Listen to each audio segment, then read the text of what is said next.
March 1944. A B-17 bomber explodes on takeoff at Rattlesden Airfield, killing 9 men before the wheels leave English soil. 3 days later, another catches fire during engine run-up. Then another. Command grounds the entire squadron. Engineers find no mechanical flaw. Pilots report no warning. And a 29-year-old crew chief from Kansas starts timing something no one else thought to measure. The 8th Air Force is bleeding aircraft faster than Germany can claim them. Not from flak, not from fighters, from something far more insidious: pre-flight failure. Between January and April of 1944, 72 American bombers are lost on the ground or within sight of their own runways across East Anglia. Most are listed as mechanical failure or pilot error. The numbers are buried in logistics reports, never mentioned in mission summaries. At Rattlesden, home to the 447th Bombardment Group, the losses are impossible to ignore. The airfield sits in the Suffolk countryside, a grid of Nissen huts and steel Marston matting carved into farmland. Fog rolls in most mornings. The air smells of engine oil, wet canvas, and burnt coffee. B-17s crowd the hard stands, their aluminum skins streaked with exhaust carbon and patches from flak damage. Each bomber is a flying factory. 4 Wright R-1820 Cyclone engines, 18 cylinders per engine, 72 spark plugs, fuel lines threading through wings like veins, oil pumps, superchargers, carburetors calibrated to the micron. Any one of 1,000 components can fail, and failure at the wrong moment means a fireball and a crater. The ground crews work through the night. They torque bolts by flashlight, they patch hydraulic lines, they change spark plugs in sub-zero cold, fingers numb inside wool gloves. The mechanics are farm boys and garage workers, men who learned engines on tractors and Model A Fords. They were never trained for this. They learned by doing, by watching, by making mistakes that sometimes killed people. Standard procedure calls for a 5-minute ground check before every mission. Engines are started in sequence, magnetos tested, oil pressure verified, RPMs brought up to 1/800, then back down. If everything looks normal, the pilot signs off and the bomber taxis to the runway. It is a ritual repeated 1,000 times a day across 100 airfields, and it is missing something. The explosion that kills 9 men happens at 0547 hours. The bomber is fully fueled, bomb bay loaded with incendiaries. The number 3 engine backfires during run-up, ignites leaking fuel, and the aircraft disintegrates in a column of fire visible from 3 miles away. Investigators find no defect in the fuel system. The engine had passed inspection 6 hours earlier. 3 days later, another B-17 catches fire during magneto check. The crew evacuates. No one dies, but the airframe is a total loss. This time, witnesses report a sharp metallic bang just before the flames. Maintenance logs show nothing irregular. Command orders a fleet-wide inspection. Every bomber is grounded until further notice. Engineers descend on Rattlesden with calipers and pressure gauges. They pull cylinder heads, they test fuel samples, they X-ray welds. They find nothing conclusive. But the missions cannot stop. The war is measured in sorties. Every day lost is another factory untouched, another rail yard operational, another chance for Germany to regroup. The pressure to clear the bombers is immense. After 72 hours, the inspection teams declare the fleet airworthy and leave.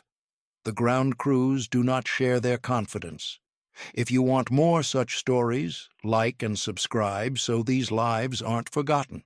His name is Dale Vickery, 29 years old, crew chief for a B-17 named Borrowed Time. He was born in Junction City, Kansas, the 3rd son of a wheat farmer who lost everything in the Dust Bowl. Dale grew up rebuilding rusted tractors because new parts cost money the family did not have. He learned to diagnose an engine by sound, to feel a bearing going bad through the vibration in a crankshaft. He joined the Army Air Forces in 1942, not out of patriotism but necessity. The farm was gone. His brothers were already in uniform. Mechanics were in demand, and Dale had hands that understood machinery. He scored high on the technical exams and was sent to Keesler Field in Mississippi for training on radial engines. The Wright Cyclone is a brute. It weighs over 1,000 pounds. 9 cylinders arranged in a star, each the size of a dinner plate. It runs hot and loud, shaking the entire aircraft when it fires. It is also temperamental. Oil leaks are common. Spark plugs carbon foul in cold weather. The supercharger is prone to surging if the throttle is advanced too quickly. Dale learned to read the Cyclone like a language, the pitch of the exhaust note, the color of the smoke, the pattern of oil streaks on the cowling. Other mechanics followed checklists. Dale followed instinct.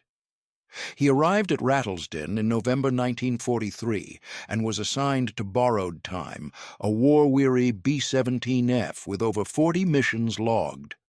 The previous crew chief had been killed when a propeller blade sheared off during engine start. Dale inherited a bomber held together by determination and safety wire. He worked alone most nights. He did not talk much. The other mechanics thought him aloof, but it was focus, not arrogance. He kept a notebook, a small canvas-bound journal where he recorded anomalies, irregular mag drops, fluctuating oil temps, odd vibrations that appeared and vanished, details too minor to report but too consistent to ignore. After the first explosion, Dale started watching the other ground checks. He noticed that most mechanics ran engines to 1/800 RPM for exactly 90 seconds, then throttled back. It was the standard. It was what the manual specified. But Dale began to wonder if 90 seconds was long enough to surface every fault. So he started timing failures. The problem is invisible until it is catastrophic. A crack in a piston skirt, a valve seat coming loose, a hairline fracture in a rocker arm. These defects exist in a kind of mechanical limbo, not severe enough to show symptoms at idle, but fatal underload. Ground checks are designed to catch obvious failures, a dead magneto, a fouled plug, a seized cylinder. They are not stress tests. The engines are brought up to 1,800 RPM, which is roughly 60% of cruise power. It is enough to confirm function, but not enough to simulate the demands of takeoff. Takeoff requires full throttle. All 4 engines screaming at 2,500 RPM, each producing 1,200 horsepower. Temperatures spike. Oil pressure climbs. Mechanical stresses multiply. A flaw that lay dormant during ground check can tear itself apart in the first 60 seconds of flight. And there is no margin for error. A B-17 weighs 30 tons fully loaded. If an engine fails during the takeoff roll, the pilot has seconds to decide: abort and risk a crash, or continue and risk losing control. If the engine catches fire, the decision is made for him. The explosions at Rattlesden follow a pattern. All occur during the transition from ground check to takeoff power. All involve the number 3 engine, the inboard starboard mount. All happen to aircraft that passed inspection within the previous 12 hours. Engineers suspect sabotage, but there is no evidence. Security is tight, the mechanics are vetted, random inspections find no tampering. The only commonality is timing. Dale Vickery notices something else. The bombers that explode have all been serviced by different crews, using different tools, following the same manual. But they share one operational quirk. They were all ground-checked in under 5 minutes. He starts pulling maintenance logs. He cross-references engine run times with failure reports. The pattern is faint but consistent. Aircraft that spent more than 6 minutes in ground check had a lower failure rate. Aircraft rushed through in 4 minutes or less had a higher incidence of in-flight engine trouble. It is not proof, it is correlation. But correlation is enough to form a hypothesis. Dale believes that some mechanical defects only reveal themselves under sustained load. A cracked component might hold together for 90 seconds at 1/800 RPM, but begin to fail at 2 minutes. A loose valve might rattle slightly at 3 minutes. A failing bearing might overheat at 4. If ground checks were extended, these faults would surface before the aircraft ever reached the runway. He takes his theory to the engineering officer, a West Point captain named Harlan Rudd. Rudd listens politely and dismisses it. The 5-minute ground check is doctrine. It has been validated by right engineers. Extending it would delay missions, burn extra fuel, and tie up hardstands. Dale tries again. He shows Rudd the logs, the timing data, the failure correlations. Rudd tells him the numbers are anecdotal, coincidence, not causation. Other mechanics hear about Dale's theory. Some think he is onto something. Most think he is wasting time. One tells him bluntly, "If right engineers and Army brass say 5 minutes is enough, then 5 minutes is enough." But Dale cannot let it go, because he knows what happens when an engine fails at rotation speed. He has scraped human remains off tarmac. He has watched crews burn alive in aircraft that should never have left the hardstand. So he decides to test it himself. April 12, 1944. A cold, clear dawn. The bomber crews are in briefing. The mission is Berlin. Borrowed time is scheduled to fly. Dale arrives at the hardstand before first light. His clipboard lists the standard pre-flight tasks: tire pressure, fluid levels, control surfaces, armament checks. The final step is engine run-up. 5 minutes. Sign off. Done. He climbs into the cockpit. The seat is still warm from the pilot's pre-brief inspection. He primes the engines and hits the starter for number 1. The Cyclone coughs, belches smoke, and roars to life. He brings up 2, 3, and 4 in sequence. The noise is apocalyptic. He runs through the checklist. Magnetos, check. Oil pressure, nominal. Cylinder head temps, green. Everything normal. At the 4-minute mark, he does not throttle back. He holds the engines at 1/800 RPM and keeps watching the gauges. 90 seconds later, number 3 begins to surge. The tachometer needle flickers. The engine note roughens. Dale leans forward. The oil temperature is climbing faster than the others. He advances the throttle slightly. The surging worsens. The cowling vibrates. Then, at 7 minutes, the cylinder head temp spikes into the yellow. A faint metallic rattle emerges beneath the roar. He throttles back and shuts down number 3. Silence floods in. His hands are shaking. He climbs down and pulls the cowling. 40 minutes later, he finds it. A cracked rocker arm, the fracture hidden beneath a film of carbon. It would have held together through a normal ground check. It would have failed 3 minutes into takeoff, probably catastrophically. Dale writes up the defect and tags the engine for rebuild. The bomber is scratched from the mission. Borrowed time does not fly to Berlin that day. But Dale is not finished. He needs more than one data point. Over the next 2 weeks, Dale runs unauthorized extended ground checks on 6 aircraft. He does it early, before the flight crews arrive, and he does it quietly. Each time he holds the engines at 1/800 RPM for 8 to 10 minutes instead of 5. 4 of the 6 bombers pass without issue. 2 reveal faults. The first is a B-17 named Memphis Belle II. At 9 minutes, number 2 engine begins trailing white smoke. Dale shuts it down and finds a blown oil seal. The engine had been inspected and cleared 3 days earlier. The second is a bomber called Ragtime Rosie.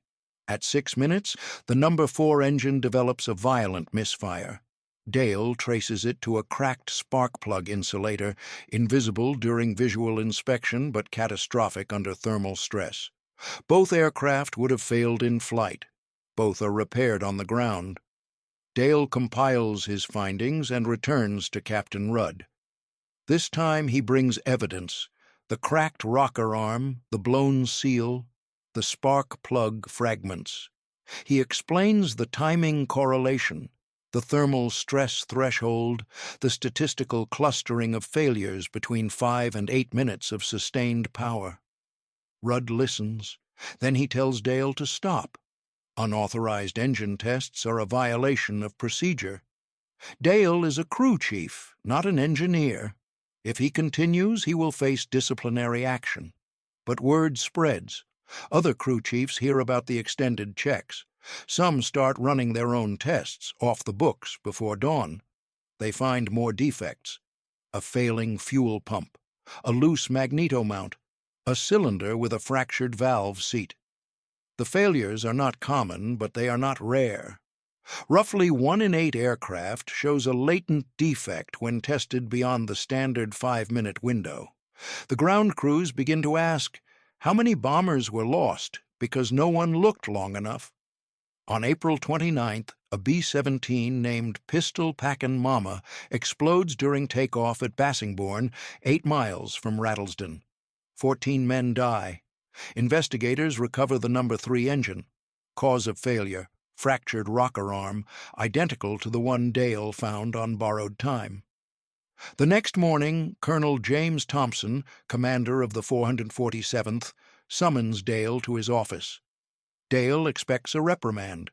Instead, Thompson tells him to run a full extended ground check on every bomber in the group. 18 aircraft, 10-minute minimum per engine. It takes 2 days. 17 bombers pass.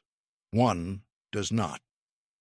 A B-17 named Devil's Advocate develops a severe vibration in the No. 1 engine at the 9-minute mark. Dale shuts it down and begins the inspection. He pulls the cowling, removes the spark plugs, checks the rocker arms and push rods. Nothing obvious. He keeps digging. He drains the oil and cuts open the filter. Inside, he finds metal shavings, bearing failure, early stage. Another week, and the engine would have grenaded in flight. Devil's Advocate is pulled from the rotation. The engine is replaced. The bomber returns to service 6 days later and completes 23 more missions without incident. By mid-May, the extended ground check protocol is adopted across the 447th Bombardment Group. Runtime is increased to 8 minutes minimum. Mechanics are instructed to watch for subtle symptoms: fluctuating temps, irregular vibrations, abnormal exhaust color. The failure rate drops. Between May and August 1944, the 447th loses only 2 bombers to pre-flight mechanical failure. Both are attributed to defects that developed after ground check, not during. The difference is measurable. It is also life-saving. Other bomb groups hear about the change. Some adopt the extended check informally. In July, 8th Air Force Headquarters issues a revised technical order. All bomber engines are to be run for a minimum of 7 minutes during pre-flight checks, with close observation for thermal and mechanical anomalies. It is not credited to Dale Vickery. It is presented as an engineering refinement. But the mechanics know. The ground crews know. By war's end, the extended ground check protocol is standard across all B-17 and B-24 units in Europe. Post-war analysis estimates it prevented approximately 140 in-flight engine failures, saving an estimated 18 bombers and 200 lives. The fix cost nothing. No new parts, no redesign. Just time, attention, and the willingness of one mechanic to trust what his instincts told him. Dale Vickery survives the war. He returns to Kansas in November 1945, discharged with the rank of technical sergeant. He does not speak much about his service. When asked, he says he worked on engines. He opens a small garage in Salina, rebuilding farm equipment and truck motors. He marries a school teacher named Louise. They have 3 children. He never flies again. In 1959, he receives a letter from a man named Carl Whitman, a former B-17 pilot. Whitman writes that his bomber, a plane called Lucky Strike, was grounded at Rattlesden in May 1944 after an extended ground check revealed a failing oil pump. The repair took 2 days. The mission they missed was to Berlin. 6 bombers were lost. Whitman believes the faulty pump would have failed over Germany. He thanks Dale for the extra 3 minutes. Dale keeps the letter in his workshop, pinned to a corkboard above his tool bench. He never frames it. He never shows it to anyone. But he reads it sometimes, late at night, when the work is done and the shop is quiet. He dies in 1987, age 72, of heart failure. His obituary mentions his wartime service in a single line. There is no medal, no official commendation. The Air Force has no record of his innovation because it was never formally attributed. But the protocol he proved remains.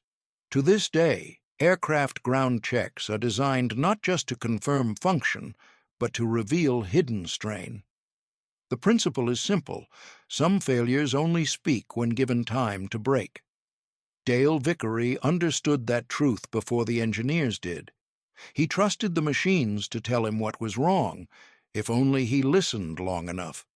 In war, survival is often a matter of seconds, but sometimes it is a matter of patience, of watching, of refusing to accept that 5 minutes is enough when 8 might save a life. That refusal, quiet and unrecorded, is the shape of heroism that does not wear wings.